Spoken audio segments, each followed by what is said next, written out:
မန်စီးတီးကြောင့်အာဆင်နယ်ရဲ့ဖလားအိမ်မက်စိုးရင်ရနိုင်တယ်။ယုံကြည်စိတ်ချမှုခိုင်မာမှုအထူးဝန်ဆောင်မှုကောင်းတွေပြည့်စုံနေတဲ့တန်းကြွယ်ကနေပြီးတော့ကြိုးဆိုပါရခင်ဗျာ။အာဆင်နယ်တင်းတွေစိတ်မကောင်းစရာပါပဲ။မနစ်ကမန်စီးတီးတိုင်ပတ်နေတော့လီဗာပူးကဖလားယူသွားပြီးဒီနေ့မှလီဗာပူးတို့တိုင်ပတ်တော့လဲမန်စီးတီးကထပြီးတော့ကောင်းနေပြန်ပါပြီ။အာဆင်နယ်တို့၄တက်ကွမ်ဒုတိယလူဖြစ်တော့မလားမဆိုနိုင်ပါဘူးခင်ဗျ။နီးပြပါဂွာရီယိုလာကအမပေးချန်ပီယံဆုကိုဘယ်လိုယူမလဲဆိုတာကောင်းကောင်းသိရသူဖြစ်ပြီးတော့သူ့ရဲ့နီးပြသက်တမ်းမှာကလော့မော်ရီညိုကွန်တေစလော့လေးဦးသာ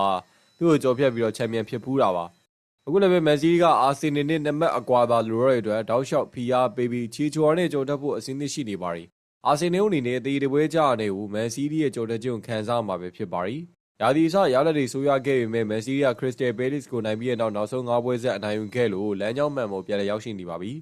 လက်ရှိမှာမန်စီးတီးကချန်ပီယံဖြစ်ဖို့အတွက်ရေပန်းအစားဆုံးအသင်းတွေကတသိန်းဖြစ်လို့လာခဲ့ပါရီအာဆင်နယ်ဖန်တွေအတွက်ကတော့စိတ်မကောင်းစရာကဒီနေ့လည်းပဲမန်စီးတီးကအာဆင်နယ်ကိုကြော်ဖြတ်ပြီးတော့ချန်ပီယံဖြစ်သွားတဲ့ဇာလန်ဟောင်းတစ်ပုတ်ကိုဖတ်ရတော့မယ်အနေထားမျိုးပါ